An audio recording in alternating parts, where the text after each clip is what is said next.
voilà, donc je me présente, je m'appelle Magali Merclos, je suis gérante de la boutique donc l'arboristerie Le Coin aux Herbes située à la Teste, rue du Port, 19 rue du Port, donc c'est une boutique qui existe depuis une trentaine d'années et que moi j'ai repris il y a environ 3 ans.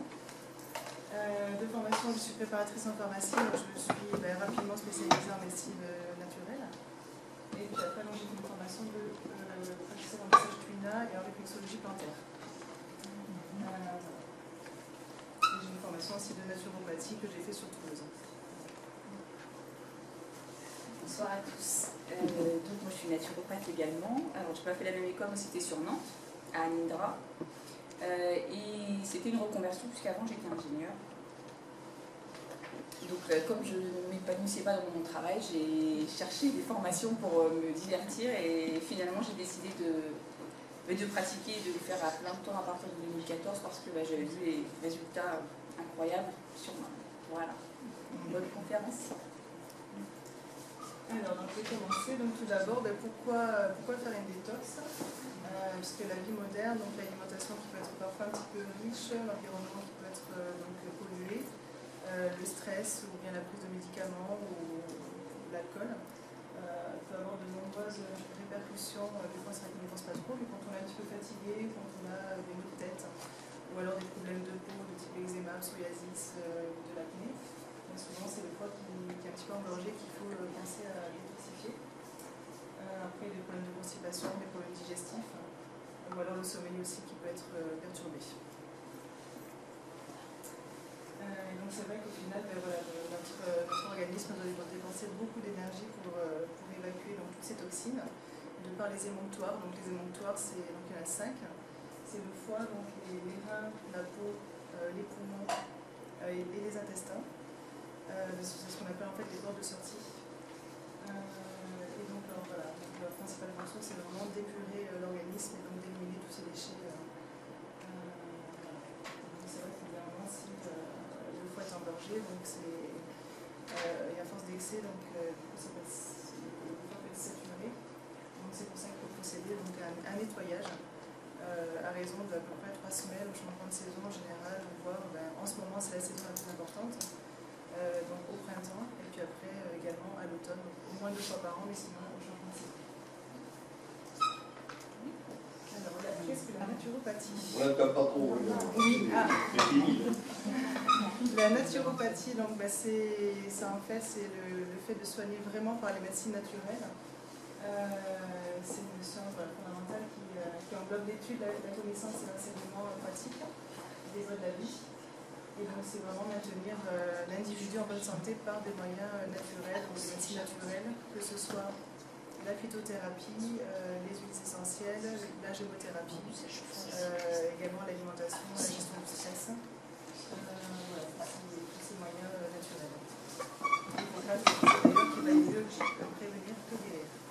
Et que ton aliment soit ta seule médecine. Donc on va donc aborder différents sujets donc, ce soir, donc le rôle et le fonctionnement du foie, donc les émonctoires, les toxines et toxiques, les pathologies du foie, la détox, le mode d'emploi, la phytothérapie, la gestion du stress, l'alimentation, astuces et remèdes de grand-mère, les massages et leurs bienfaits et l'hydrothérapie. Alors, donc le foie, donc, on va voir, c'est l'organe le plus important, donc on va voir par la suite qu'il y a plus de 500 fonctions, donc il se situe donc à droite, sous le diaphragme. Donc c'est un organe qui mesure donc, environ 30 cm de longueur et 10 cm d'épaisseur. Il fait environ 2,5 kg, donc c'est quand même assez volumineux. Et c'est le seul organe qui peut se régénérer à condition qu'il en reste au moins un tiers, mais voilà, il a ce pouvoir-là de se générer tout seul.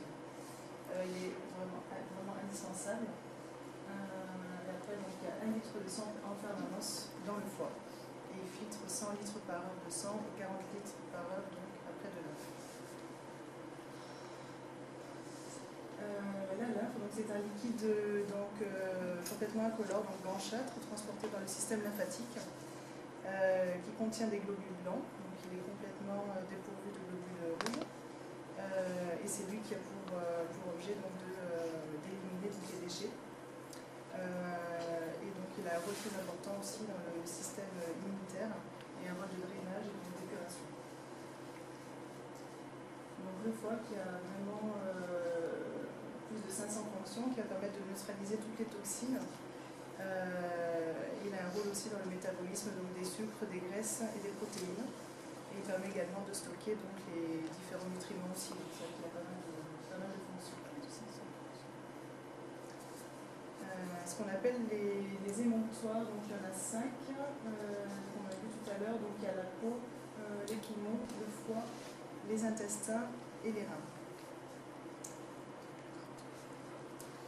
Et donc ensuite la différence entre toxines et toxiques. Donc en fait voilà, donc, on a vu tout à l'heure donc le mode de vie moderne, donc le stress, l'alimentation, l'alcool, le sucre, les polluants, tout ce qui est médicaments, pilules et autres. Donc on a vu que ça encrassait l'organisme. Et donc après le drainage consiste à être éliminé par les émonctoires. Et les toxines sont issues donc, du milieu, on va les voir par la suite, du milieu intérieur. Donc après, ils proviennent de différentes origines, donc les déchets des protéines, les déchets des graisses, tout ce qui est cholestérol et acides gras saturés, donc tout ce qui est aussi poison et issu de la fermentation et putréfaction intestinale, et les déchets aussi des glucides, minéraux, hormones, etc. La détoxination va contribuer à une remise en circulation des toxines à partir du milieu intérieur, où elles sont enfermées, vers la lymphe et le sang. C'est bon, vous m'entendez? Quand vous regardez l'écran, vous entendez. Regarde Quand pas vous parlez en regardant l'écran. Tu regardes le tableau. Les toxiques, donc ça, ce sont les substances donc indésirables qui résultent de la pénétration de substances toxiques. Et donc ça provient donc, plutôt donc, du milieu extérieur. En général, on dit que le toxique est plus violent que la toxine. Donc après, je vais mettre de différents types, donc tout ce qui est alcool, tabac, drogue, médicaments, antibiotiques, anti-inflammatoires, antalgiques, les hormones aussi, donc les métaux lourds, de la pollution, les pesticides, solvants, peinture, coloration, tout ce qui est additif aussi, alimentaire. Puis après, dans l'alimentation, les excès de sucre, de sucreries, les aliments fumés, tout ce qui est raffiné, transformé, de manière générale, ça en général c'est à éviter. Essayez de parler plus fort du coup, parce que je me suis mis le fond, c'est en effet. Donc, à la suite de Magali, donc on a vu toutes les toxines et toxiques et tout ce qui peut nous polluer avec le stress. Et on a en plus, bien sûr, on en parlait juste avant avec le président, on a aussi nos émotions. En médecine chinoise, c'est beaucoup relié et voilà, les magnétiseurs, et il l'a ressenti aussi. Les émotions, en fait, ils viennent aussi bloquer le fonctionnement du foie au niveau de l'énergie. Avec les méridiens, on appelle ça un blocage de chi du foie, c'est que du coup, l'énergie ne fonctionne plus bien dans le méridien, donc l'organe non plus ne fonctionne plus bien, et on arrive aussi à une insuffisance hépatique pour un foie paresseux, comme si on avait trop mangé, qu'on était malmené, etc., alors qu'on peut avoir un mode de vie très sain. Donc voilà, il faut penser aussi qu'il y a beaucoup les émotions, et du coup il y a aussi le mental qui doit être géré, la gestion du stress. Donc, insuffisance hépatique, donc c'est un foie paresseux. Qu'est-ce que ça fait? Ça diminue le fonctionnement du foie, donc on a moins de synthèse, moins de détoxication, et donc la fabrication de la bile est moindre, et donc on a une moins bonne digestion des graisses. Donc on a aussi du sang et des toxines qui stagnent.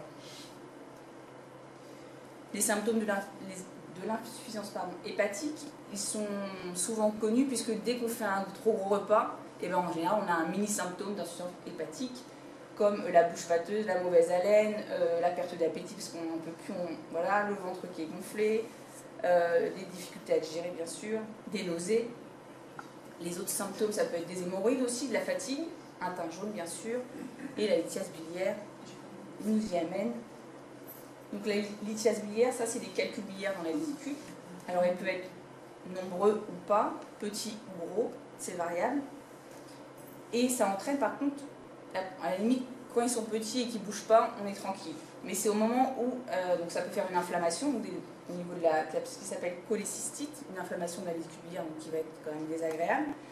Et en plus, derrière, on a un risque de pancréatite aiguë parce que le calcul, à un moment donné, il peut sortir et en fait, il va se mettre dans le canal cholédoque.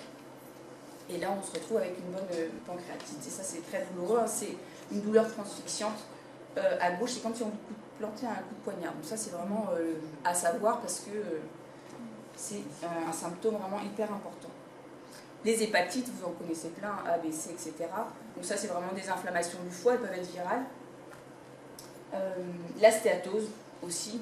C'est assez connu, tout ce qui est foie gras. Alors, on peut faire foie gras avec du foie gras, mais on peut aussi faire foie gras avec du sucre, avec de l'alcool, etc. Donc ça, c'est multiple et varié. Donc, on a vraiment un changement des tissus, en fait, du foie. Elles se transforment vraiment, c'est plus du tout le même foie. Les cellules deviennent différentes. Et après, c'est encore un autre stade, c'est la cirrhose, hein, qui est beaucoup connue quand on connaît des gens qui boivent de l'alcool ou un peu trop. Et là, on a vraiment une maladie chronique et grave parce qu'en fait, le foie il va finir par être vraiment altéré. On a une destruction des tissus au départ qui vient vraiment après des lésions et après, vraiment, c'est une sclérose. Donc, il n'y a plus vraiment de fonction. On ne peut plus faire grand-chose et donc là, il n'y a plus de régénération possible. Alors, comme vous l'avez vu avec Magali juste avant, en fait, le foie, c'est un organe exceptionnel. Hein. S'il reste un tiers du foie, eh ben, il va pouvoir se régénérer, se reformer. Donc, du coup, c'est un super organe. Mais quand on arrive dans des circonstances comme ça, il n'y a plus en général, il n'y a plus avec beaucoup de travail de régénération possible. Les pathologies pouvant résulter du mauvais fonctionnement du foie, ou en tout cas, si vous avez ces pathologies-là et que vous travaillez sur votre foie, en général, il y a toujours une amélioration, même si ce n'est pas que la cause, il n'y a pas que le foie, et bien du coup, vous allez avoir vraiment une amélioration en travaillant sur le foie. Donc il y a tout ce qui est indigestion, bien sûr, tout ce qui est constipation, parce que la bile, elle réactive un peu le péristaltisme intestinal, donc elle va remettre un peu en route. Donc des fois, on a des constipations d'hydratation, parce qu'on ne boit pas assez, des constipations parce que les gens ne mangent pas assez de fibres, et on a des constipations parce que la vésicule biliaire, elle n'est pas assez réactive. Elle n'arrive pas, on ne chasse pas assez la bile ne se déverse pas assez dans l'intestin, et donc du coup, il n'y a pas de bon péristaltisme. L'excès de cholestérol, les maladies cardiovasculaires, en particulier en médecine chinoise, on dit que les AVC, c'est souvent en lien avec le foie, et souvent il y a une grosse contrariété en fait. Hein. Donc il y a vraiment un choc et un stress émotionnel derrière. Souvent ou parfois on arrive à faire le lien ou pas. Les hémorroïdes, on va le voir juste après. Les maux de tête et les migraines bien sûr. On a le méridien de la vésicule biliaire en fait qui part au coin de l'œil. Hein, souvent on se masse les tempes, on met de l'huile essentielle de menthe pour soulager parce qu'on a le méridien de la vésicule biliaire qui est là. Et en fait il vient faire tout le circuit ici, hein, vous le savez. Et donc du coup, les migraines, c'est vraiment souvent en lien avec le foie et la vésicule biliaire. Les maladies respiratoires, ça peut aussi. L'acné, les crises d'hyperglycémie, tout ce qui est surpoids, cancer, les maladies auto-immunes et les allergies également. Donc pour les hémorroïdes, ici, les hémorroïdes, la petite explication rapide. Hein. On a le foie congestionné, en fait le sang normalement il remonte ici avec les veines, hein, c'est le sang qui remonte au niveau du foie, d'accord ? Si ici le foie est congestionné, le sang qui remonte au niveau de la veine porte, en fait, il va être freiné. Donc on a une accumulation de sang qui se fait, et donc du coup il y a une pression sur les veines parce que le sang n'arrive pas en fait à bien remonter comme il faut. Et donc ici souvent on a des hémorroïdes. Donc souvent on va être beaucoup soulagé, donc il n'y a pas que le foie, il peut y avoir la rate, des faiblesses, d'autres faiblesses aussi, surtout après les accouchements, d'autres choses comme ça, aussi de faiblesses plutôt en médecine chinoise, on dit rate pancréas. Mais déjà, on arrive à les dégonfler, en tout cas en travaillant sur le foie. Alors, qu'est-ce que la détoxification ? La détoxification, c'est une méthode naturelle en fait, de protection de nos fonctions qui contribue à éliminer les toxines nocives des cellules et des tissus de façon à recouvrer des fonctions normales. C'est l'entretien du corps, c'est comme l'hygiène buccale, c'est comme la douche, c'est vraiment une technique qui doit être non invasive et qui doit vous faire du bien et qui doit faire que tout rentre bien dans l'ordre. Cette élimination, elle se fait via plusieurs organes. Il peut y avoir le foie, bien sûr, le principal. Comme vous avez vu, hein, on avait 1 litre de sang par 24 heures. Alors que vous avez que 1 litre de sang, 100 litres de sang par heure. Et donc, du coup, alors que vous avez que 5 litres dans le corps de sang. Il est tout le temps en train de passer. Hein. Donc, c'est énorme. Le foie, il n'arrête pas d'essayer de vous améliorer. Les intestins, la vésicule biliaire, après, elle se déverse. Hein, dans les intestins aussi, donc la vésicule biliaire, elle travaille avec les intestins, les reins bien sûr, les poumons avec les glandes sudoripares et les glandes sébacées, donc il y a 2 types, et la peau. On parle aussi de petits poumons hein, pour la peau. Alors, on arrive sur la grosse partie un peu technique. J'ai essayé de la dégrossir au maximum. Si ça vous intéresse, vous accrochez. Si ça ne vous intéresse pas, après, il y a les plantes. Ok ? C'est un peu technique, mais c'est intéressant de comprendre comment ça marche le foie. Ok ? Donc, il faut surtout retenir qu'il y a 3 phases. Qu'on a besoin des enzymes. Là, ça c'est très important. On va rendre les toxiques hydrosolubles et on va les éliminer. Ça, c'est le grand résumé. Après, si on rentre un peu plus dans les détails, en fait, ici, on a la phase qui s'appelle hydroxylation, à retenir ou pas. En fait, on a des toxiques et des toxines, et on a des enzymes qui s'appellent cytochrome P450, qui sont très importants au niveau du corps, du foie, qui vont transporter les toxiques, qui vont transformer les toxiques en produits éliminés, pour certains, qui vont directement aller donc par les reins, les intestins, la vessie biliaire. Et d'autres produits, par contre, comme les métaux lourds par exemple, vont être transformés en forme intermédiaire encore plus toxique et oxydante. D'accord? Donc ça c'est la phase 1, on transforme en produits encore plus toxiques et oxydants qui vont être liposolubles, parce que ces produits-là ils sont hydrophobes, c'est-à-dire qu'ils n'aiment pas l'eau. Hein? Donc souvent ça, pendant les régimes, il y a un relargage des métaux lourds, donc on a mal à la tête parce qu'on perd du poids, parce que les métaux lourds ils se stockent aussi au niveau du gras, tout partout dans le gras. Donc quand on fait un régime, ça se déstocke et on peut avoir des petits symptômes comme ça de maux de tête. Qu'est-ce qu'il faut? Il faut des antioxydants absolument. Le glutathion, très grand antioxydant du foie qui est très important. Le sélénium, tout ce qui est vitamine B, magnésium, zinc, il y a toute une série, vous allez voir, c'est vraiment, à retenir, ce sera juste de dire qu'il faut des vitamines, des minéraux et des antioxydants comme le glutathion. Donc là, on arrive sur la forme 2, intermédiaire qui est très oxydante. Ça, je vous ai fait des petits schémas, si vous pouvez juste retenir ça par exemple. Donc, en phase 2, on arrive sur des très toxiques dans le gras et on va les faire passer dans de l'eau et ils vont devenir inactifs. Pour cela, il y aura encore des enzymes, beaucoup d'enzymes, et il faudra des acides aminés sulfates, la taurine, méthionine, et encore des antioxydants, des minéraux, des vitamines B, etc. Ok? Donc ça, c'est la phase 2. Vous aurez un petit résumé après. Si je vais trop vite, vous n'hésitez pas à me demander de ralentir. Un petit détail sur le petit laïus sur l'antioxydant. Donc, le glutathion, les deux pour le foie, s'il faut retenir quelque chose quand ça ne fonctionne pas bien, c'est glutathion et soufre à apporter. Le meilleur capteur des groupements chimiques oxydants et de surcroît, c'est un excellent détoxifiant. Pourquoi? Parce qu'il se lie aux métaux lourds, aux pesticides et aux solvants. Et il les transforme en composés hydrosolubles. Donc quand c'est hydrosoluble, ça peut s'évacuer. Alors que quand c'est liposoluble, donc c'est tout ce qui est dans le foie, hein, c'est les vitamines A, D, E, K, elles sont liposolubles, elles sont stockées dans le foie, on fait les réserves. Donc voilà, quand c'est en hydrosoluble, c'est bon, ça s'évacue. Le soufre, il est intéressant parce qu'il stimule la production de bile. Il active de nombreuses enzymes dans la détoxication. Donc on est d'accord que les enzymes, hein, c'est eux qui vont permettre la réaction. S'il n'y a pas d'enzyme, il n'y a pas de réaction possible. Hein. C'est comme dans votre recette de gâteau. Si vous voulez faire un beau soufflé et ça ne lève pas, ça ne fera pas un beau soufflé. Donc il faut vraiment penser qu'il faut tous les ingrédients pour que ça marche. Il favorise l'oxygénation du foie, qui est aussi quelque chose de très important. Et surtout, il neutralise aussi les métaux. La phase 3, elle est toute simple. La phase 3, on passe des formes intermédiaires hydrosolubles inactivées. Hop, il faut par contre, pareil, avoir les bons transporteurs et c'est éliminé. Donc la phase 3 est vraiment très simple, l'élimination. Un petit résumé pour que vous puissiez bien intégrer les choses. Donc on a toxique et toxine. On a des enzymes, on appelle ça cyclochrome P450, en tout cas enzymes à retenir. Soit c'est produit éliminé directement, soit on passe en forme toxique. Donc il faut beaucoup d'antioxydants. On passe en forme hydrosoluble avec des formes inactivées, beaucoup d'enzymes. Et là, dans cette transformation, il y a beaucoup de radicaux libres. Donc c'est un moment où il faut beaucoup d'antioxydants aussi. Donc le glutathion et toutes les vitamines sont bienvenues. Et pareil, transporteur et engraissant. Donc voilà, ça c'est vraiment les 3 phases. Donc si vous retenez juste des petits schémas, hein, donc on a toxine et toxique, on passe en produit encore plus toxique, liposoluble et après inactivé. Voilà, transporteur et à retenir soufre et glutathion. Et c'est tout. Vous savez tout du foie. Je vous ai remis le petit schéma pour que vous compreniez bien. Donc ici, on est toujours pareil, liposoluble très toxique, hydrosoluble et après on évacue. Ok? C'est tout bon. Est-ce qu'il y a des questions sur les phases? Ça va?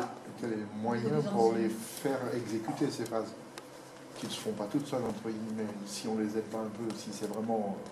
Quel est le moyen? Il faut apporter voilà. Bon, il faut apporter les compléments et après vous allez voir, Magali enchaîne sur les plantes. Ça va différents moyens de prendre les plantes, donc ou en tisane, ou en gémothérapie, donc les bourgeons de plantes, ou en huile essentielle. Enfin, voilà, il y a différents moyens de les prendre, on va après chacun.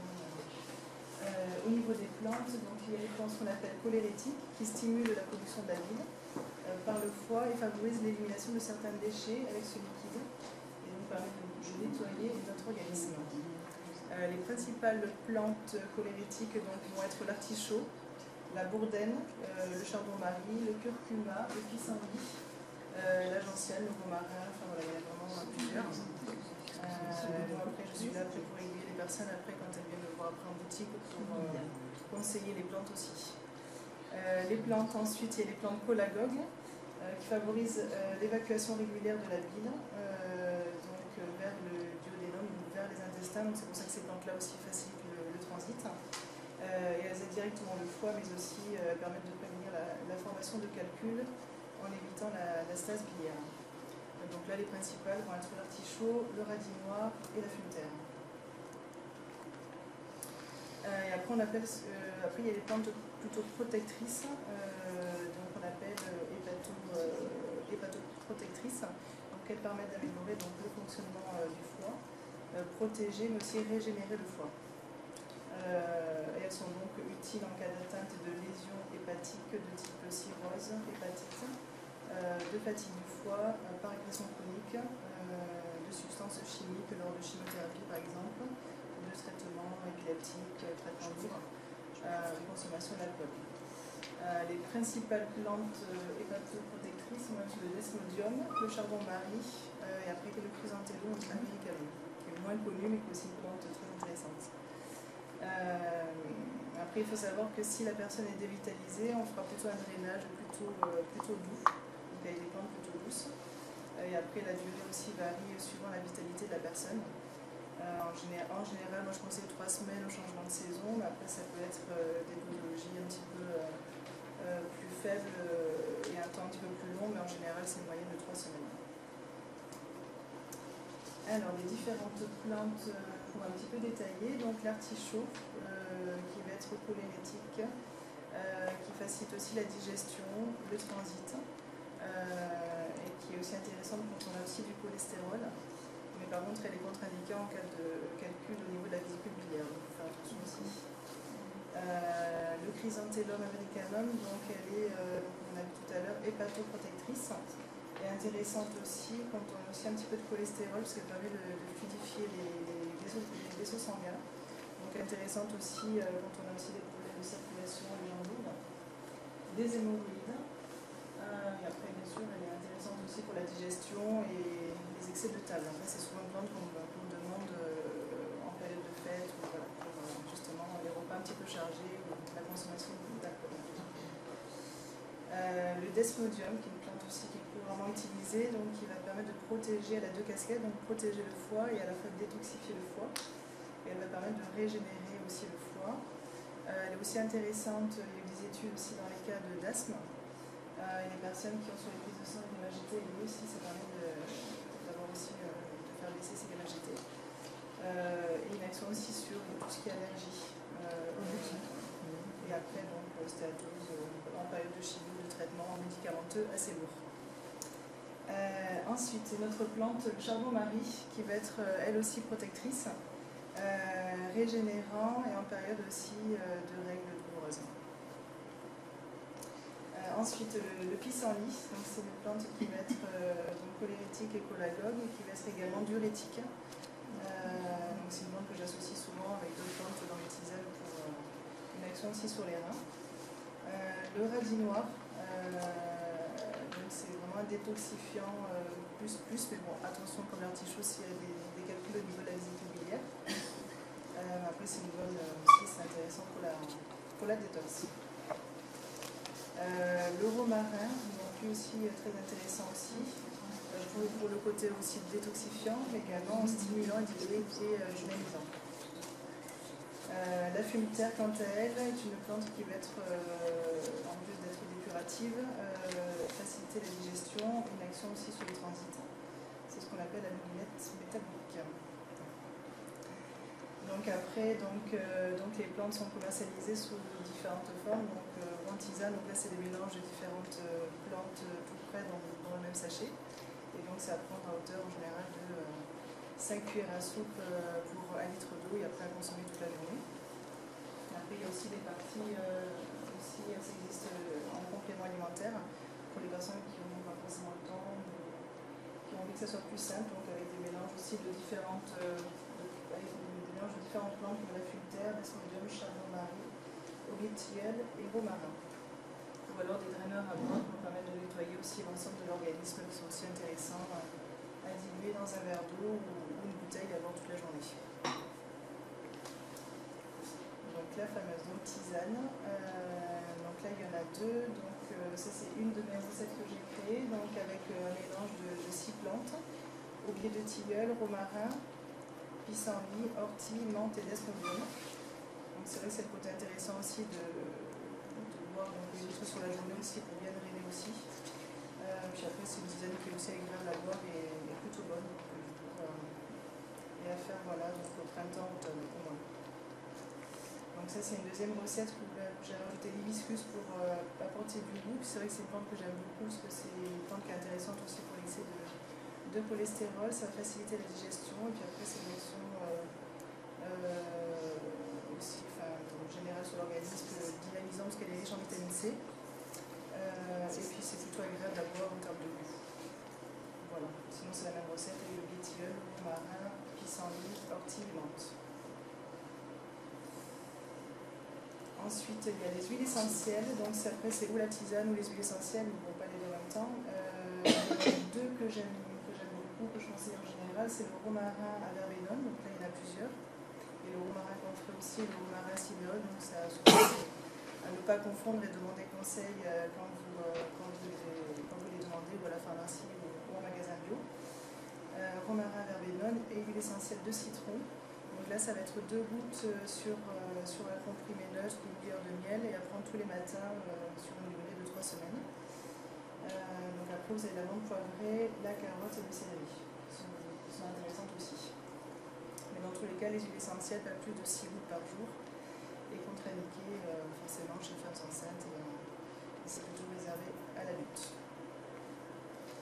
Donc les 2 huiles essentielles que je conseille, 2 gouttes de chaque. Donc c'est un petit peu fort en goût, mais après sinon je vais les prendre aussi dans une mie de pain et à prendre tous les matins.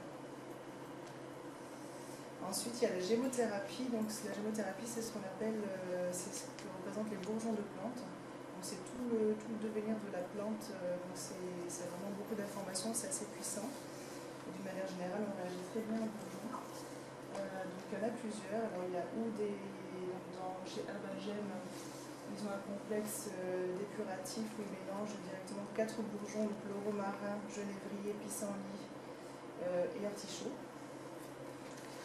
Sinon après on peut les prendre aussi à l'unité, aussi à raison en général c'est environ 15 gouttes par jour, donc à diluer dans un petit peu d'eau ou à prendre pur. Donc il y a le genévrier qui est intéressant, vraiment pour le côté vraiment drainant, calcul, voilà. Le romarin aussi comme on a vu tout à l'heure. Après il y a l'olivier, le bouleau, enfin voilà. Dans cette saison aussi il y a la sève de bouleau qui est aussi intéressante aussi à boire pur, la sève de bouleau fraîche tous les matins quand on est en pleine saison. Ça peut être ça. Donc voilà, donc j'ai pris pour exemple le romarin, par exemple, voilà, 15 gouttes par jour, et donc à raison pendant 3 semaines. Comme on en parlait tout à l'heure, il y a aussi les émotions et donc du coup la gestion du stress qui peut aider votre foie à fonctionner correctement. Donc là je vous ai mis un petit, alors ça ressemble un peu à ce qu'est la médecine chinoise, je ne sais pas exactement mais c'est un peu ça. Pour les Chinois, la colère affaiblit votre foie. Le chagrin va travailler sur les poumons, la peur c'est les reins, le souci c'est la rate, donc se mettre avoir la rate au courbouillon, vous connaissez. Donc, le stress, ils disent aussi que ça affaiblit donc, le cœur et le cerveau. Là on va en parler avec la cohérence cardiaque. Donc bien sûr l'amour apporte paix et harmonie, renforce le corps et l'esprit, et le rire réduit le stress et les sourires. Aussi diffuse la joie, vous connaissez tout ça. Hein, quand on n'est pas bien et qu'on a un coup de fil de quelqu'un de sympa, et bah, tout de suite l'énergie remonte, ça va mieux, voilà. C'est comme si elle nous a transmis l'énergie. Donc ça c'est bien, et nos émotions aussi qui travaillent. Donc plus on est stressé et plus notre foie est fatigué, plus il est intoxiqué, donc plus il va falloir en prendre soin. Donc il y a plein de techniques que vous connaissez qui existent. Après il faut essayer de pratiquer tous les jours, c'est ça le challenge. Hein, sophrologie, méditation, cohérence cardiaque, des exercices, rien que des exercices de respiration. Hein, la cohérence cardiaque finalement c'en est aussi une, qui est très à la mode en ce moment. Donc vraiment afin de rééduquer notre souffle, apaiser le mental et apaiser les émotions. Donc sur internet il y avait ce petit schéma là que j'aimais beaucoup, hein, qui nous mettre un peu voilà, le cœur, les émotions et le cerveau au repos. C'est de la cohérence cardiaque, faire une pause dans un endroit calme. Et donc là du coup je vous propose de faire, normalement ça se met en place, voilà. On va faire ensemble parce que ça fait du bien à tout le monde. Et pour ceux qui ne connaissent pas, comme ça on va voir, ça dure 5 minutes. Et c'est juste un petit truc de cohérence cardiaque. Comme ça, vous pouvez le faire aussi. Ça permet de faire une petite pause. S'il y en a qui veulent aller prendre avant une petite tisane, mais là tranquillement, en fait, on va regarder la boule. On va regarder en fait la bulle qui monte et qui descend. Et il faut suivre. Et en fait, ça va ralentir, mais on ne s'en aperçoit pas. Il vaut mieux expirer par le nez ou par la bouche. Ça c'est suivant les possibilités. Après, en général, quand on travaille au niveau énergétique, on dit que la bouche c'est pour manger, le nez c'est pour respirer. Donc, mais après, ça c'est vraiment suivant, voilà, suivant les envies. Mais c'est vrai qu'en général, on dit que c'est mieux de, voilà, un peu comme quand on fait du yoga ou des choses comme ça, en général c'est souvent beaucoup par le nez. Ouais. Sauf en gym, on fait faire par la bouche, mais après ça, voilà, ça je vous laisse libre. Il y avait des petites phrases à la fin, on peut aussi se les répéter comme des mantras en plus pour lâcher encore plus le mental. La plupart connaissaient déjà la cohérence cardiaque, c'est très à la mode, non? Vous pratiquez? Et la cohérence cardiaque. Quand je conduis.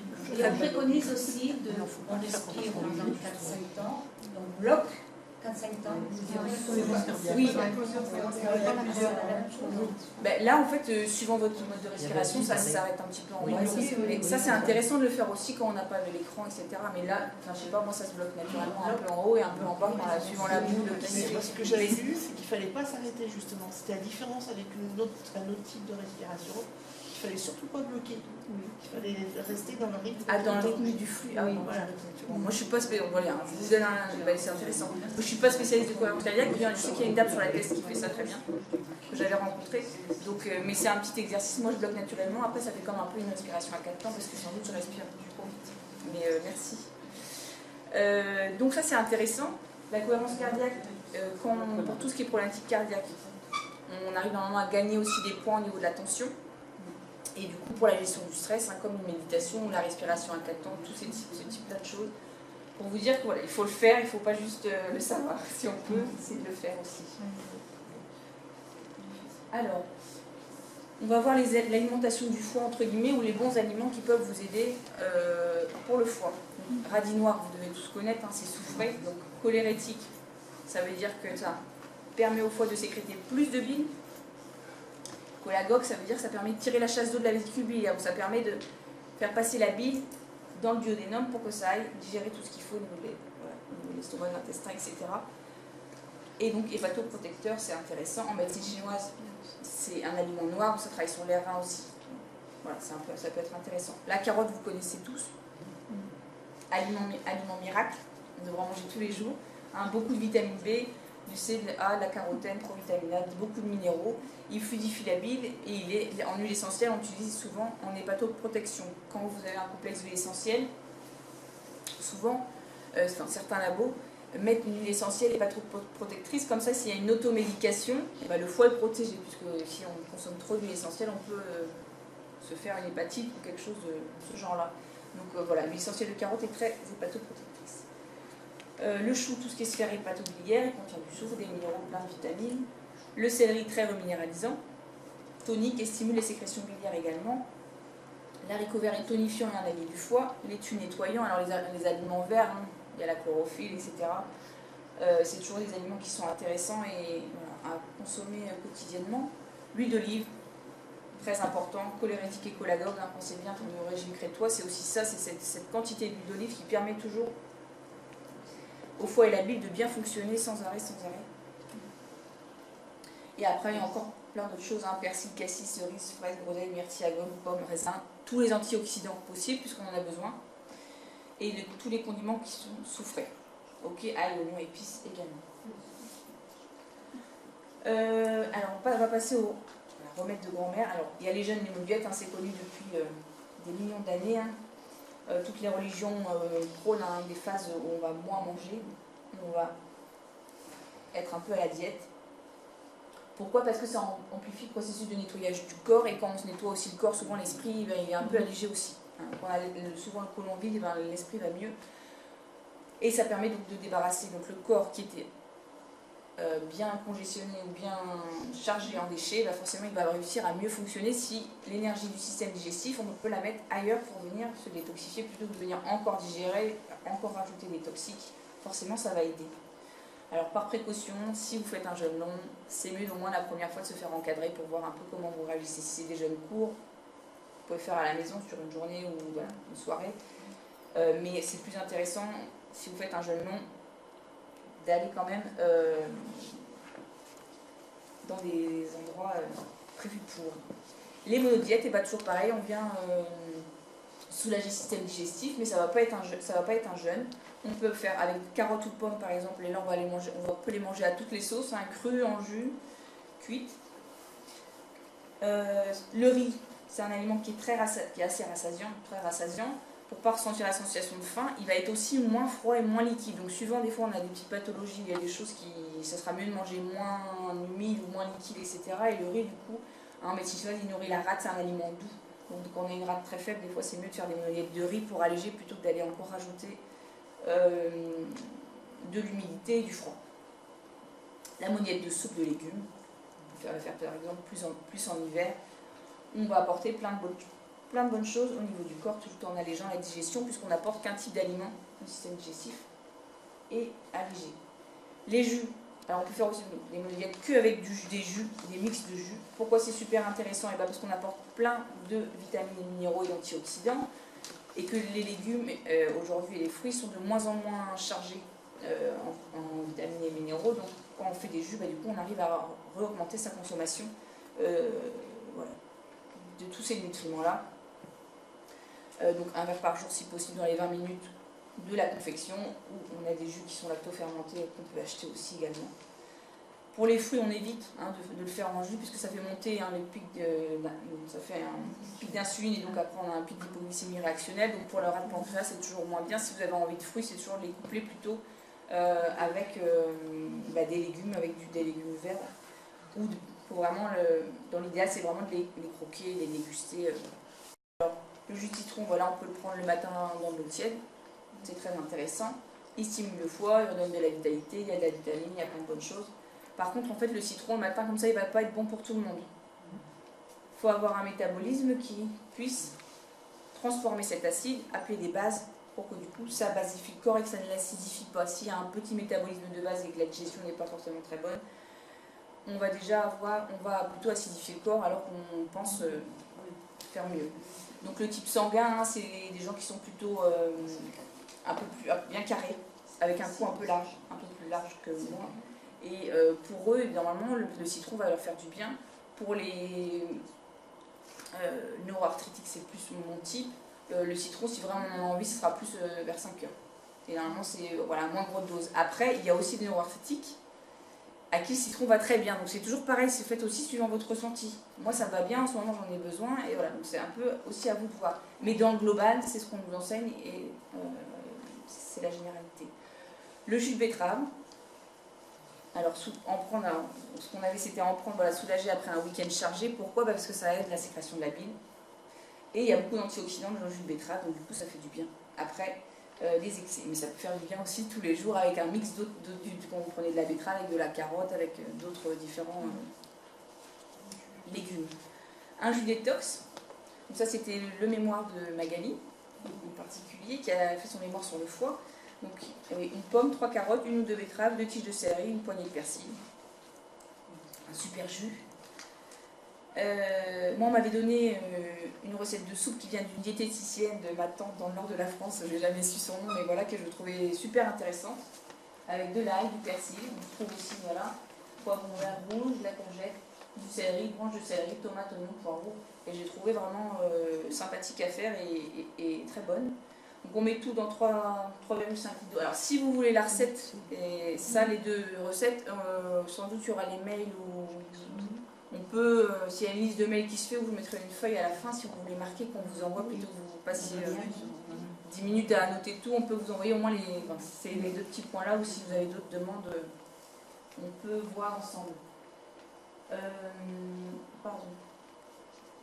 Ah bah j'ai mis 2 fois, bon, pardon. C'était très important. Oui, j'ai juste une question. Ah oui, c'était juste avant pour les soupes détox, j'ai vu ne pas mixer. Ah oui. Pourquoi ne pas mixer? Parce que alors, moi je mixe souvent.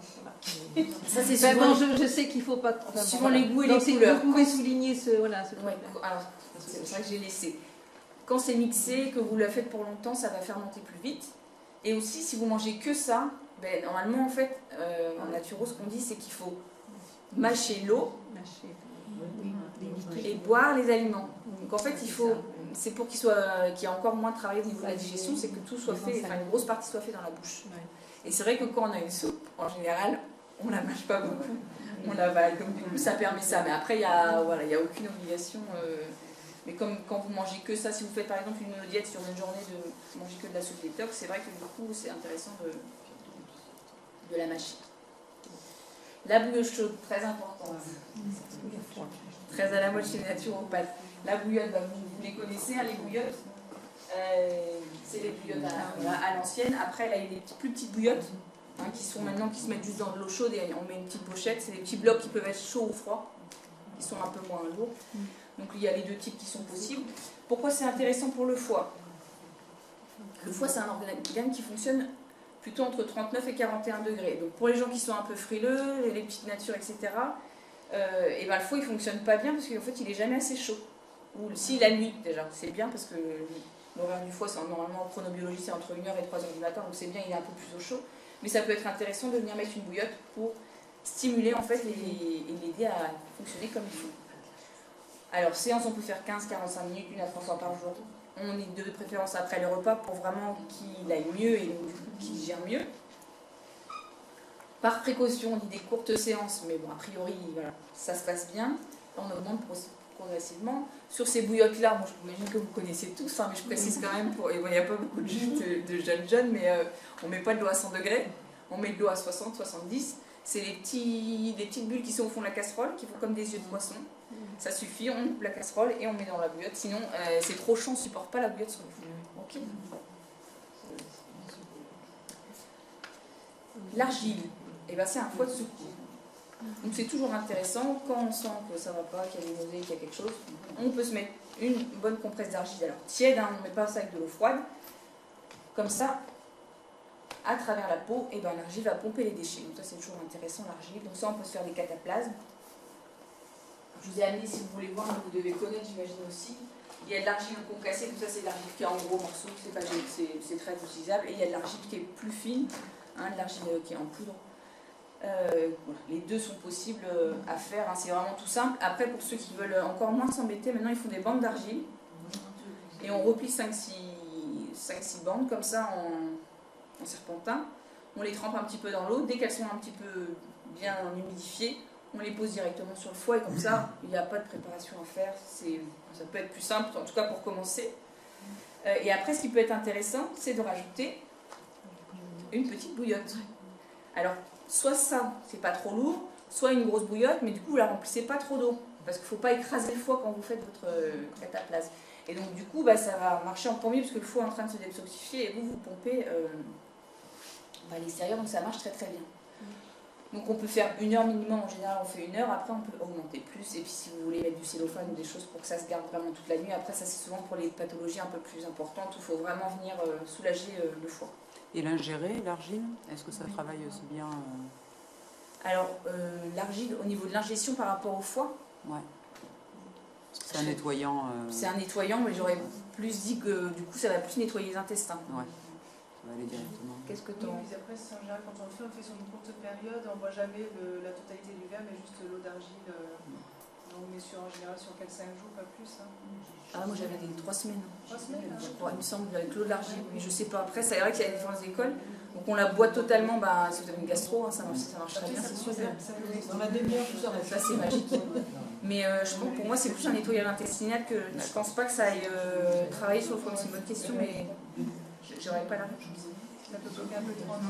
Je sais pas. Ça, je sais pas.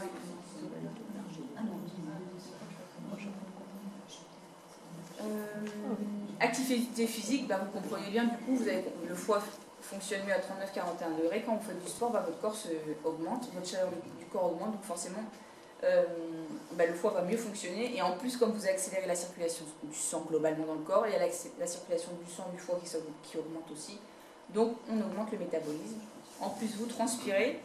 Donc, quand on ne transpire pas du tout, il faut que le foie et les reins prennent le relais. Normalement, par la peau, on enlève les acides faibles. Les reins s'occupent des acides forts. Mais quand on ne fait pas de sport et qu'on ne transpire pas, et du coup, il faut que les autres émonctoires, hein, qu'on a vu avec Magali, mais il faut qu'ils s'occupent de faire sortir ces acides faibles. Donc ça, on rajoute aussi pour le foie. Donc les bienfaits, oxygénation bien sûr, détoxification profonde, sollicitation des émonctoires, combustion des kilos en trop. Si besoin, lâcher du mental, tonification aussi de tout le corps. Donc, vous connaissez ça, l'activité physique, c'est parfait. Et ça va être à Magali de finir. Je vais finir ça.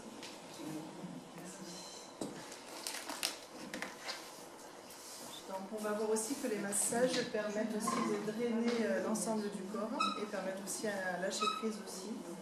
On exerce en fait des pressions vraiment bien particulières sur le corps pour vraiment le stimuler en profondeur et refaire circuler toute l'énergie, la circulation veineuse, la circulation lymphatique aussi également. Et donc du coup on va permettre de collecter des déchets et de pouvoir après les éliminer naturellement. Les massages diminuent également le stress et favorisent la production d'énergie dans nos cellules en augmentant le nombre de mitochondries. Donc après il y a différents massages. Un qui est assez connu, c'est la réflexologie plantaire. C'est un peu au niveau des pieds la cartographie du corps en miniaturisé, donc on va stimuler un petit peu tous les organes. Donc c'est un massage qui est vraiment bienfaisant au niveau thérapeutique et en même temps qui reste aussi agréable. C'est une partie du corps qu'on ne pense pas forcément chouchouter, mais c'est important de temps en temps. Le massage Tuina aussi, c'est un massage à la base traditionnelle chinois, donc qui permettent c'est un massage sur les différents points réflexes du corps, donc les points d'acupuncture, et qui permettent aussi de drainer l'ensemble du corps. Et ça aide tous les petits maux du quotidien, après le stress aussi. Également après un troisième auquel j'ai pensé, le drainage manuel lymphatique. Donc il doit être vraiment manuel et il doit durer en général au moins 3/4 d'heure, 1 heure. Et c'est des petites pressions très légères sur le corps et donc ça permet d'évacuer les toxines. Et c'est une action aussi sur la rétention d'eau et dans le cadre aussi d'amincissement. Donc après, c'est 3 massages que je propose dans mon cabinet au sein de la boutique. L'hydrothérapie aussi est assez intéressante parce qu'on utilise vraiment la chaleur pour provoquer vraiment une transpiration excessive. Donc après les plus connus, le sauna et le hammam. Donc c'est utilisé depuis des millénaires partout dans le monde. Et c'est vraiment une optique de détoxication. Et donc ça permet vraiment de stimuler, d'augmenter la sudation, visant à stimuler la peau. Qui se comporte comme un émonctoire pour faire sortir les déchets de l'organisme. C'est pour ça que dans la main, on transpire beaucoup, c'est plutôt une chaleur humide, alors que le sauna va être plutôt une chaleur plutôt sèche.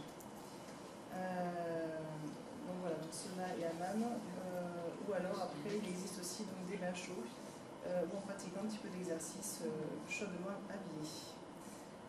1 à 3 séances par semaine, selon les possibilités de chacun. Également aussi l'hydrothérapie. Aussi indiqué, fait par des spécialistes qui sont vraiment qui font que ça. Alors les points à retenir, donc le foie, donc il aime le chaud, donc les bouillottes, donc le sport. Il aime le soufre, une rondelle de radis noir ou de chou. Il aime aussi le printemps et l'automne, donc une cure de détox dans ces deux périodes. Le stress et la colère le ralentissent et l'affaiblissent, donc c'est pour ça que c'est important de faire du yoga ou de la méditation ou de la cohérence cardiaque. Et après, il y a un exemple de livre votre fois ou pas. C'est des pages sur internet. Une page. Ouais, ça va être petite page qu'on trouve sur internet aussi. Donc voilà. On vous remercie de votre attention. Merci.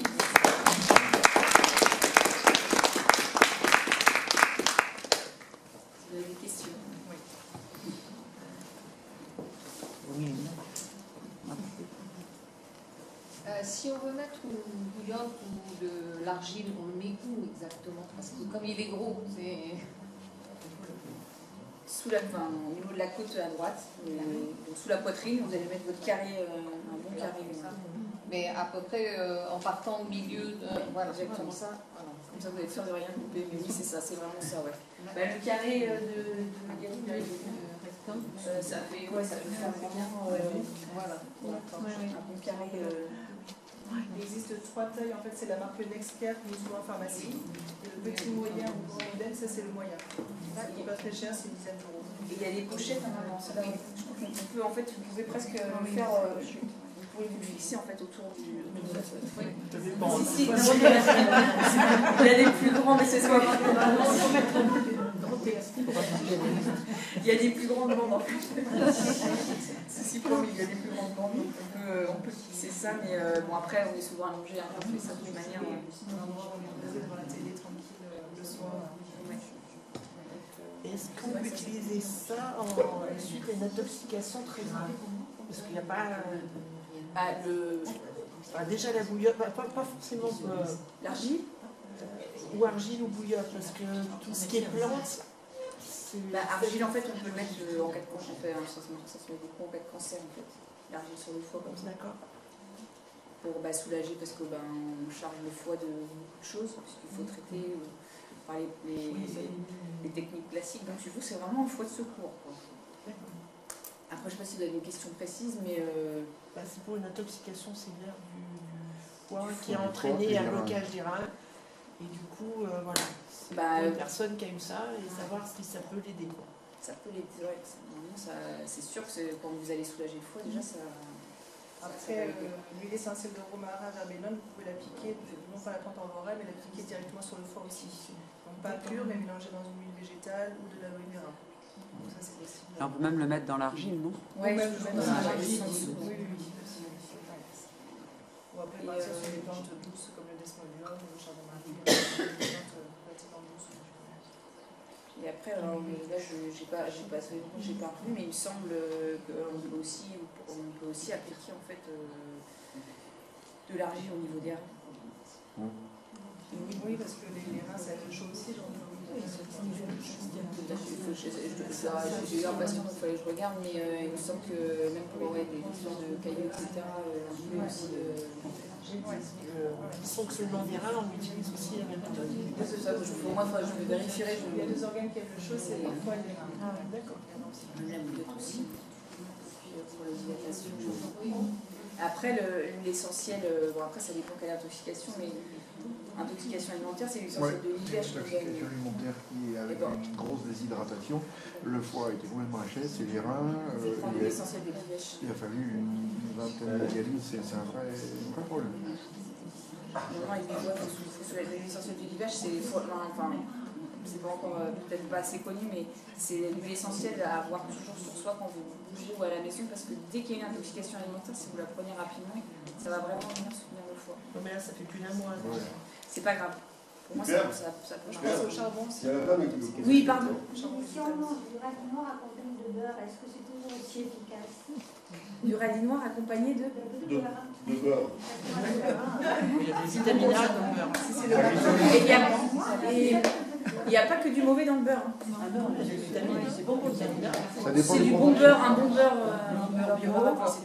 Pour moi, il y a en petite quantité du temps des journées. Après, c'est toujours la dose de beurre qui est poison. Il faut pas que ça cache la rondelle, il y aura du moins. En fait, par jour, on ne doit pas manger plus que les petits cubes qu'on a dans les cantines ou les restaurants. On met aussi un petit peu de beurre. Après, s'il y a du cholestérol, s'il y a ceci, si on rajoute des choses. Non, le beurre, il y a des bonnes choses. Hein. Un bon morceau de beurre sur un steak rouge, un morceau de beurre cru, là, quand votre steak est chaud. Ça peut même aider à digérer, parce qu'il y a des choses dans le beurre qui vont faire que ça va faire. Ah ouais, non, bah, on mettait, c'était connu, un beurre avec du persil dessus. C'était pas juste pour faire joli. Non, mais il y a plein de choses, voilà, il y a plein de choses qu'on fait et qui ont vraiment un sens.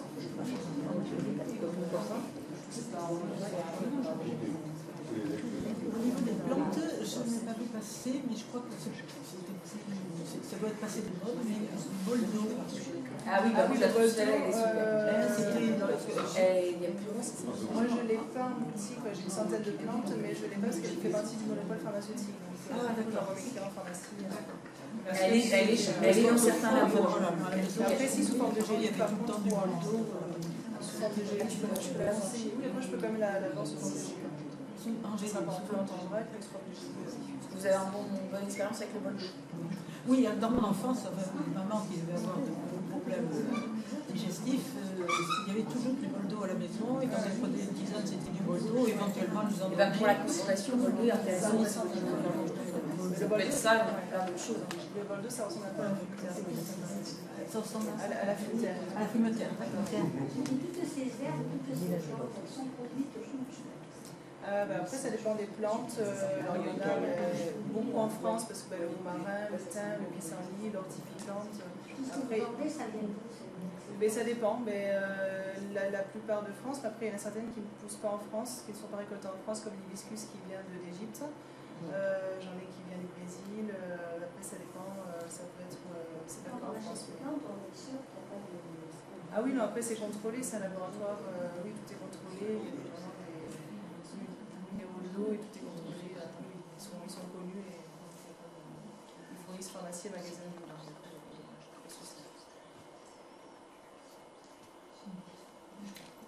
On m'a parlé du persil pour nettoyer les reins, donc on pouvait faire une infusion de persil et après la prendre plusieurs jours d'affilée.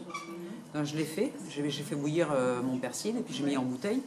Et il y a eu un dépôt dans la bouteille, donc pour le coup je ne l'ai pas bu parce que j'ai pas osé. Ce dépôt là blanchâtre. Est-ce que c'est en bas? Ouais. Après moi je conseille quand on fait des mélanges, des infusions, je conseille quand même de les renouveler tous les jours parce que je pense que ça peut quand même s'osciller avec donc au maximum 48 heures. J'ai pris de l'eau de source et tout, j'ai fait attention. Mais il vaut mieux quand même le faire. Il n'y avait pas un truc qui pouvait conserver genre un peu de citron, quelque chose pour sinon là on fait ajouter du citron. Quelques gouttes pour parce qu'au frigo, ça n'aurait pas du tout. C'est ça. Et vraiment, le lendemain, il y avait. Oui, ça c'était du persil bio et tout. Je l'avais bien rincé et tout. Bon. D'accord, le citron. Tout à l'heure, vous parliez de vitalité du foie pour savoir quelle plante il faut prendre, soit si le foie est complètement vidé de son énergie ou au contraire s'il y en a trop. Et comment on peut savoir? Vitalité de la personne, c'est la vitalité de la personne. C'est la vitalité de la personne, oui. Si oui, c'est ça, mais c'est pour savoir quelle plante utiliser justement si notre foie n'est pas bien parce qu'il est trop faible ou au contraire qu'il a trop d'énergie. Comment on peut le savoir ça en fait? La vitalité de notre foie. De manière générale, on est le teint un petit peu pâle, fatigué, mal sur les matins, enfin voilà, et puis après, si la personne est plutôt un petit peu neuroarthritique, donc plutôt mince, assez frêle, enfin, après tout dépend, après il y a la constitution plutôt sanguine, ou là, après ça dépend des personnes, mais... En fait, on peut toujours, en général, on peut toujours commencer par une plante qui est un peu plus régénérante comme le desmodium sur 3 semaines. Pour que, voilà, et après si on peut attaquer, voilà. Mais après c'est vrai que ça dépend de la personne. Et en fait il y a des plantes qui vont être plus rafraîchissantes que d'autres. Pour ça elle parlait des neuroarthritiques et des sanguinoclétoriques, il y en a qui vont être plus rafraîchissantes que d'autres. Donc si la personne est déjà très frileuse, etc., on ne va pas trop essayer de la rafraîchir. Et après c'est de tempérer aussi la quantité. En fait on peut vous faire une cure plus douce sur plus longtemps. En fait, la cure va être plus douce sur plus longtemps. Plutôt que de faire sur 3 semaines, on va dire, je sais pas, ça va être plus 3 cures à café, ce sera qu'une cure à café le soir, parce que comme le foie est un organe qui travaille la nuit, on va plutôt donner le soir les plantes. Et du coup, on va faire sur 1 et demi et on va faire plus sur plus longtemps. Modérer la quantité, la posologie en fonction de la personne. En fait. Mais ouais, les desmodiums en général, ça se donne bien pour tout le monde. Après, il y a les plantes qui sont quand même assez douces. Oui, un petit jour à des dents un petit peu plus agressif, mais après, le desmodium, chardon-marie, tout ça, c'est des. Mais le radinant, vous pouvez déjà prendre une rondelle, par exemple, une ou 2 rondelles tous les jours sans prendre la plante, vous faites déjà bien. Mais ouais, et qui va travailler aussi, qui est intéressant, et que du coup, s'il y a plus de fatigue, c'est le bourgeon, qui sera plus. On va dire que c'est une approche un peu plus vibratoire, même s'il y a tout le potentiel de la plante, du tout, on est sur une approche plus vibratoire, et ce sera normalement un peu moins. Le romarin, c'est naturellement stimulant aussi, donc du coup, il y a des plantes on peut varier avec les bourgeons, c'est entre 5 et 15 gouttes par jour. Donc au départ, on va commencer par 5 gouttes, après augmenter de 1 goutte par jour, jusqu'à se trouver la posologie adaptée. Voilà, et si vraiment il y a besoin d'un drainage, mais qu'il y a une grosse fatigue, on peut prendre des plantes qui vont remonter les reins, remonter l'énergie le matin. Souvent, il y a des plantes qui sont anti-stress parce qu'on a beau remonter l'énergie, s'il y a beaucoup de stress, ça ne remonte pas, donc on fait un peu les deux. Et puis le soir, ça va être des plantes pour le foie, donc on peut aussi composer pour réussir à détoxiquer la personne sans l'épuiser. Prendre un petit peu de vitamine, de la cérola, de la vitamine C, aussi quand on fait la cure aussi, c'est vrai que c'est conseillé aussi. Et les bourgeons, comme ils sont dans de l'alcool, ça ne charge pas le foie pour le coup? On n'a pas c'est un très faible dose parce que là, c'est tous les jours. C'est glycériné, donc c'est un mélange de glycérine et d'alcool, mais il y en a vraiment très peu. Donc alors, il y a des personnes qui n'aiment pas du tout. En fait, le bourgeon, ceux qui sont les plus réceptifs, c'est les enfants. En effet, il y a de l'alcool. Donc du coup, on dit, normalement, si vous mettez vos gouttes dans un fond d'eau une demi-heure avant, il y a déjà une grosse partie du peu d'alcool qui va être évaporé. Donc du coup, déjà, c'est mieux. Mais oui, il y a quand même de l'alcool. Mais pourtant, les bourgeons, c'est vraiment pour les enfants en général, comme c'est plus un aspect vibratoire et qu'ils sont encore hypersensibles parce qu'ils ne sont pas blindés, on y répond encore mieux. Et on leur donne malgré cette petite quantité d'alcool. C'est vrai que. Après, comme c'est répétitif tous les jours. C'est répétitif, c'est répétitif, mais c'est vrai que dans l'idée, je suis d'accord que il faut toujours. Enfin, dans l'idée, c'est bien d'associer le bourgeon parce que ça booste la plante. En fait. Le bourgeon, c'est comme si c'est un vecteur qui vient aider la plante, mais c'est comme les huiles essentielles, pas toute l'année. Il faut des pauses, il faut faire des pauses, peut-être 5 jours sur 7 justement pour avoir 2 jours ou 3 semaines par mois. Ouais. Parce que ça fait quand même si c'est comme on fait quand même un petit peu tous les jours, c'est quand même trop sur une année. C'est bien de varier suivant les tisanes, les plantes, les suivantes types. D'alterner, oui, moi j'aime bien faire alterner. C'est une saison, on va prendre des plantes, la saison d'après, on va peut-être partir sur les huiles essentielles, les bourgeons. Après, c'est vrai que c'est d'alterner aussi sur les saisons aussi. Parce qu'en effet, après, il y a les plantes, il y a plein de différents types de plantes où maintenant ils font sans alcool, zéro. C'est vrai que dans les fleurs de bac, ils font un petit peu. Mais pour moi, c'est vrai que les bourgeons, on en prend tellement peu qu'il n'y a pas d'incidence. Après, pour enfants, c'est 1 goutte par année d'âge, donc c'est pas. Oui, c'est conseillé pour un petit bébé de quelques mois, les bourgeons de fille seulement pour les. Oui. S'il ne restait pas des questions, si. Il est préférable d'acheter les tisanes, les plantes en détail ou en sachet? Parce que je vois c'est plus pratique en sachet, je pense que c'est moins efficace. C'est plus pratique, mais ça sera beaucoup moins efficace que du coup, au niveau de la quantité, il y en a beaucoup moins dedans. Après, en général, il n'y a vraiment que les poussières. Donc, en termes de quantité, de qualité de plantes, il faut mieux partir sur du vrac. Mais il n'y a pas d'herboristerie partout en France. Bon, ben là, il y en a une sur la Teste, mais c'est vrai que oui, forcément, le vrac, on aura vraiment des résultats. Le sachet, ça va être bien pour le goût, mais après, et encore, ça reste quand même très léger. On voit en général la différence entre le vrac et le sachet, ça n'a rien à voir. Pas beaucoup plus efficace. Et si on met plusieurs sachets en même temps, ça va pas. Oui, plusieurs sachets en même temps. Ça fait du pas bien. La collection, pour moi, c'est bien bio, puis une bonne marque.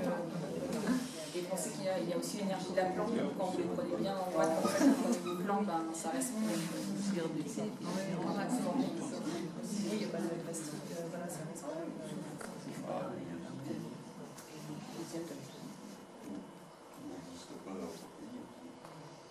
Une petite question, non? La sève de bouleau, pardon. Qu'est-ce que. On est en pleine saison de sève de bouleau. Oui, en ce moment, oui. C'est une action détoxifiante, aussi reminéralisante. Donc pour les personnes qui sont un petit peu dévitalisées, justement, fatiguées, c'est intéressant. C'est une action aussi. Classement préférentiel, c'est pas très pareil. Après, c'est vrai que plan, oui, par rapport à tout ce qu'on. Oui. Au printemps, j'aurais tendance à penser que c'est le boulot, et puis peut-être à l'automne la tisane, parce que c'est vrai que ça sent maintenant, donc c'est vraiment, la sève de boulot, c'est vraiment au printemps. C'est vraiment au printemps, après la sève de boulot, ça monte, la sève elle monte, donc c'est yang aussi, donc ça fait monter. Ah oui, mais c'est ça que tout à l'heure tu t'as parlé, je sais plus. Le foie en fait en médecine chinoise, il fait monter l'énergie. Donc quand vous avez un blocage de qi du foie, on peut avoir la fatigue.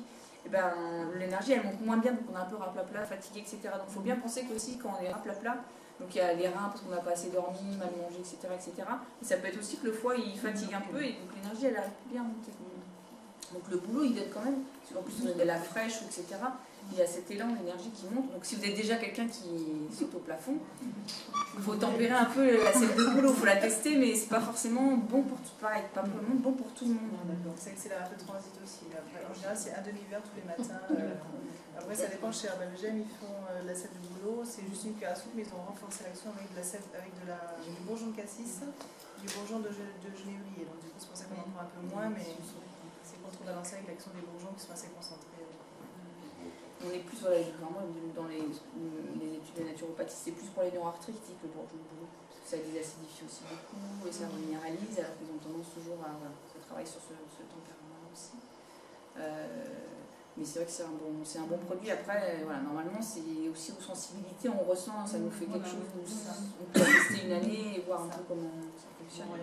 Mais c'est pas spécifique foie. C'est vraiment celui-là, il est vraiment. Et tu veux répondre ou je commence? L'aloe vera, pour moi c'est vrai que c'est assez large, c'est une action sur la digestion, la détox aussi, mais c'est pas spécifique détox, c'est une action plus généralisée sur la digestion. Enfin, moi je le positionne comme quelqu'un qui a peut-être des remontées acides ou des problèmes digestifs. Ça renforce aussi l'immunité, mais en cours de détox, je vais conseiller plutôt des plantes, enfin autre chose. D'accord.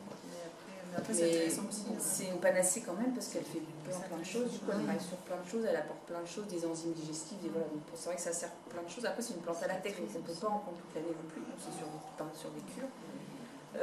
Elle est froide, donc en médecine chinoise. Donc si quelqu'un il a déjà, il faut voir un peu comment est le flux digestif, comment ça se passe, parce que si vous prenez de l'aloe vera, vous êtes déjà frileuse, vous en prenez en plein hiver. Donc s'il y a vraiment un gros problème de reflux, ça peut aider, mais il faut aussi tempérer en mangeant peut-être plus chaud, etc. Et les plantes à latex, parce qu'il y a des vents qui se font, des chênes, etc., qui disent qu'il faut en prendre toute l'année. Mais en fait, quand c'est des plantes à latex, c'est quand même assez agressif, donc on en prend sur une période pour faire du bien. Mais ça fait un bon nettoyage, c'est une belle plante, c'est vraiment une panacée parce que elle travaille vraiment sur tout et elle apporte, entre les enzymes qu'elle apporte pour la digestion, le fait le nettoyage intestinal qu'elle fait, l'acidité aussi. Enfin, moi j'ai eu des retours pour des problèmes d'arthrose aussi, donc pour l'équilibre acide-basique aussi. C'est aussi intéressant. Après on peut alterner. C'est une belle plante. Et l'huile de ricin, vous la recommandez ou pas? C'est un peu fort, mais vraiment localement. Localement pour les choses. Mais après par moi je m'en suis déjà mise sur le ventre avec une bouillotte. Oui, par contre, et ça facilite vraiment. Alors, avec Sissi, on a parlé lors d'un stage. Il faut mettre en plus ça fait un peu l'argile. Ouais, c'est ça. Il faut nettoyant. mettre une bande humide entre la bouillotte et si vous avez une serviette humide, parce que le foie aussi pour détoxiquer, il faut mettre de l'humidité. Je n'ai jamais testé, je dois tester ça. Ils en vendent en plus. Et ça fonctionne super bien. Quand on est ballonné ou quoi que ce soit, on se met de l'huile de ricin et on met une bouillotte dessus. C'est radical. On avait parlé, apparemment, c'est vraiment super. C'est super produit. Parce que on s'en sert pour les cheveux. C'est une super huile à tester. Sur le foie, vraiment sur le foie. Mais si ils utilisent pour localement beaucoup. Ça c'est bien. Vous avez parlé des remontées acides. Oui. Normalement c'est l'estomac. Est-ce que. Mais le symptôme est sur l'estomac, mais il faut trouver le coupable. Ça peut être le foie. Mais c'est en fait le foie qui peut. C'est souvent en fait vous voyez, les gros chefs d'entreprise, ils ont un gros choc, ils ont un gros truc, une grosse contrariété, je sais pas, il se passe un truc, et paf, ils ont un ulcère, un estomac, un cancer, un machin, en fait, parce que le foie vient agresser l'estomac. Normalement, il doit le contrôler, le foie est conditionnel. J'ai une émotion qui n'a pas été digérée. Et donc, c'est comme si j'avais toujours à manger. Donc, je fais de l'acide pour digérer, tant que c'est pas digéré. Ça peut faire pour les remontées acides. Oui, pour faire une cure de détox, et puis après, il y a des angiothérapie. Il faut essayer de sentir en fait d'où ça vient. Après, pour les remontées acides, je ne sais pas si vous connaissez ça, mais on donne c'est à l'extracteur de jus de pomme de terre. Vous pouvez coupler avec d'autres légumes, hein. Alors ça fait bizarre comme ça, mais ouais, c'est marrant. Ce qui peut être testé aussi. Ce qui peut être testé, certaines personnes réagissent bien, c'est une cuillère à café de vinaigre de cidre. Ah ben oui, toujours dans ma salade. Oui. Ça avec de l'eau chaude le soir, c'est super bien. En cure. Même le matin, toujours commencer sa journée par un verre d'eau. Mettez-en dans l'eau parce que c'est dans l'eau, comme disait le soir, ou un quart d'heure avant le repas pour voir comment ça travaille. Il régule. En fait, ça met dans l'eau. Donc en fait, voilà, ça dépend de personne. Rien n'est bon pour tout le monde, il faut vraiment aussi faire le c'est trop. Normalement, ça régule en fait. Si vous n'avez pas assez d'acide chlorhydrique pour digérer, ça en rajoute. Si vous en avez trop, ça régule. C'est censé faire ça. Mais voilà. Il y a des variantes aussi. Moi, je voudrais savoir si le vinaigre de cidre, justement, peut travailler sur le foie, faire un nettoyage ou pas. Vinaigre de cidre, c'est aigre, mais quand même, il y a un peu d'acidité dedans. En fait, en médecine chinoise, normalement, la saveur acide, c'est pour le foie. Et s'il y a déjà un problème sur le foie, on ne met pas de l'acide. Parce qu'on va blesser encore plus le foie. Mais je sais pas, ça me parle pas du tout. J'essaie de réfléchir à ce que je connais, mais du coup, non. On dit qu'il est alcalin, le vinaigre de cidre. Il est alcalin, il n'est pas acide. Il est alcalin. C'est le seul vinaigre qui est alcalin. C'est ça, c'est pour ça qu'à l'eau chaude, en tout cas, il est bien assimilé comme le citron. C'est ça, Le citron, il est alcalin aussi. Je pense que ça dépend, mais ça, je n'ai jamais expérimenté. Mais sur le foie, je n'irais pas dire que ça agit directement sur le foie, mais sur un cas spécifique. Ça, je ne sais pas dire. Vous savez que moi, je l'ai fait en cure, le vinaigre chaud, tous les soirs, en cure de 10 jours. Et je récupère de l'énergie. C'est quelque chose qui, je pense, nettoie bien, parce que ça, on récupère de la vitalité. On verra, dans l'eau tiède. Ça a au moins une action sur la digestion. Donc, du coup, c'est vrai que si la digestion a amélioré, forcément, déjà, on gagne de l'énergie. Mais une action directe sur le foie, mais c'est vrai que c'est un super aliment.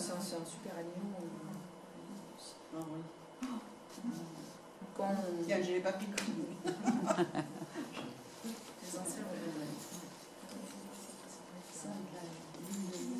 Après, c'est une hygiène de vie de manière générale. Si on fait une cure de détox, c'est qu'à côté on mange gras, etc. Voilà. Après, quand on fait une cure de détox, il faut manger léger, il faut faire un petit peu de sport, c'est un ensemble de choses. Voilà, forcément. C'est vrai que le jeûne, c'est super. Par contre, le seul problème, c'est quand on a un foie très fatigué et qu'on jeûne, automatiquement, il y a un pic de migraine et de... Voilà, les premiers jours, c'est violent, quoi. Le temps que ça se nettoie... Sur des jeûnes un peu plus longs. Un peu plus, ouais, de 2-3 jours, ça... C'est le corps qui se met un jour. Ouais, c'est ça. Il faut passer cette étape-là, mais c'est pas facile. Après, ouais... Les personnes qui ont des problèmes cardiaques, vous mieux quitter des jeûnes comme ça. Mais ça... bouillotte et argile sur le foie, il y a du ricin là, t'as la solution du coup. Carrément.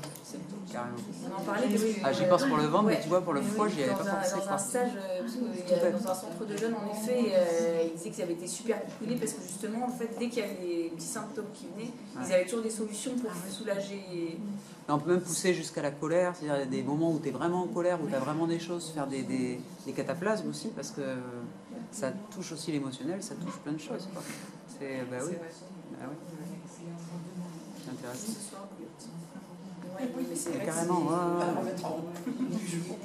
Non, mais c'est vrai qu'on s'en sert plus assez. C'est chauffant alors. Ah, on le branche, oui. Complètement relax, ça lui fait. Alors, heureusement qu'il y a comment on appelle ça? Amis. Oui, parce qu'ils sont dans la Après, tu mets du chaud sur les reins ou tu mets du chaud sur le foie, tout de suite ça descend, les colères, les peurs, tout descend quoi. Parce que tout de suite tu sens un cocooning quoi. C'est vrai, un enveloppement. Ouais, vraiment. Hein. C'est vrai, c'est vrai. Ça vaille. Donc tous ces conseils. Les reins qui ne sont trop plus gros. Que je propose, après c'est des choses assez douces, donc pas forcément, au départ on va commencer par les nosologies, on passe à 5 cuillères à soupe, mais commencer peut-être par 3 cuillères à soupe. Et après, en général, ça se passe bien, après il n'y a pas de contre-indication, il n'y a pas de effet. S'il y a déjà des reins faibles, c'est vrai qu'on ne va pas les solliciter, puis sans lui, il est diurétique. Oui, voilà. On va commencer par, je dirais, plutôt par prendre quelque chose qui va régénérer le foie pour soulager un peu les reins. Tout ce qui va être diurétique, au début, c'est vraiment une problématique sur les reins. On va plutôt sur les plantes déjà commencer par quelques plantes. J'ai 3 semaines de desmodium en général pour mettre en route. Et alors après 3 semaines, le desmodium il rafraîchit le foie. Pourquoi dépasser 3 semaines? 3 semaines, c'est bien. Après, il faut changer et puis il faut adapter. Après, c'est l'huile essentielle de céleri qui est pour moi qui est bonne pour les reins, qui est protectrice des reins aussi. Donc après, il peut y avoir des huiles essentielles qui peuvent être bénéfiques aussi. Et est-ce que surstimuler le foie, ça peut poser un problème à terme? C'est-à-dire faire l'effet inverse? L'histoire, j'avais un prof qui était comme Magali, herboriste, un ancien herboriste qui est un phytothérapeute, et il avait une patiente qui s'était fait une hépatite avec de l'huile essentielle de citron. Essence de citron parce qu'elle en prenait tous les jours pendant un apéro. Pour moi, elle a sursollicité, donc ça a fini par faire. Et si on sursollicite, alors les femmes qui se drainent beaucoup, par exemple, prennent beaucoup de radis noirs, des ampoules avec des mix, etc. Et vous discutez avec elle, et puis ça va et tout. Je sais pas trop, je pleure beaucoup. Je dis, mais qu'est-ce que tu fais? Tu te draines. C'est janvier, comme j'ai fait des excès pendant les fêtes, je me draine le foie. Je dis, mais t'es déjà raplapla, parce qu'il y a des gens qui sont déjà raplapla en janvier. Hein. C'est l'énergie des reins, on commence à être sur le foie. Mais... Donc, du coup, si on se draine avant les fêtes, pour être bien, on draine après à un moment donné, l'énergie du foie, elle fait monter. Si vous la faites trop descendre, s'il a déjà un foie qui est un peu faible, le radis noir, c'est le champion. Hein. Ça, le radis noir, si on commence par en prendre déjà en prenant en alimentation, c'est bien, mais trop drainé, on a l'énergie du foie qui tombe, donc on n'est plus en forme, et puis en général, on va pleurer plus facilement. Donc, toujours parcimonie. Hein. Ça va être 4 fois par an maximum. Ressenti aussi, de se dire, tiens, là je suis bien, là je suis moins bien, peut-être que je diminue la dose, est-ce que si je diminue la dose, je suis bien, est-ce qu'il faut que j'arrête parce que c'est pas la bonne dose? Puis suivre les saisons aussi dans les plantes. C'est-à-dire qu'on ne va pas manger des tomates en hiver ou parce que le foie il supporte mal et ça aussi quoi.